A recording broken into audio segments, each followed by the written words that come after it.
नमस्कार। आज नवेम्बर मास 28 तारीख गुरुवार। आज भागवत बाणी मनुष्यर इंद्रिय माने जदि तार बसरे न थांती एवं सी जदि संतोषी होई न थाए तेबे संसारर सकल प्रिय वस्तु ताकू मिलिगले भी ताहा सेही जनकर समस्त कामना पूर्ण करने समर्थ हेब नाही।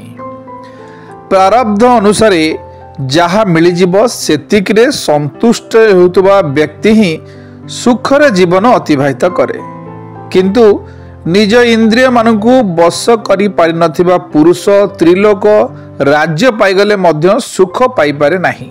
कारण ता हृदय रे असंतोषर अग्नि हु हु होई जळुथाए।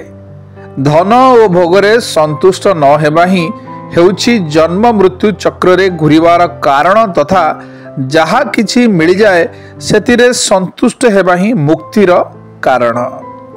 जहांक चेतनार स्पर्शरे समग्र विश्व चेतना हो जाए, किंतु विश्व जहांकु चेतना दान करिपारे नाही।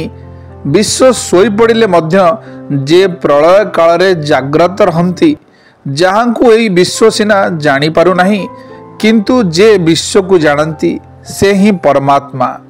एही संपूर्ण विश्व एवं विश्व रे रहुतबा समस्त चराचर प्राणी समस्ते सही परमात्मा द्वारा ओतप्रोत।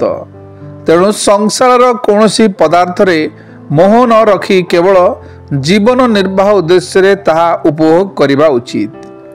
तृष्णा को सर्वथा त्याग करिबा को पड़िबो। संसार ये संपत्ति सबु काहार भला, भगवान हेउछंती समस्तंकर साक्षी। सेही प्रभु को आमर बुद्धि वृत्ति किंबा नेत्र आदि इंद्रिय माने देखि परिबे नाही। सकल प्राणींकर हृदय निवासी सेही स्वयं प्रकाश असंग परमात्मा शरण ग्रहण करिबा उचित। शुभ सकाळ। जीवनटी आपणकर मंगलमय हेउ।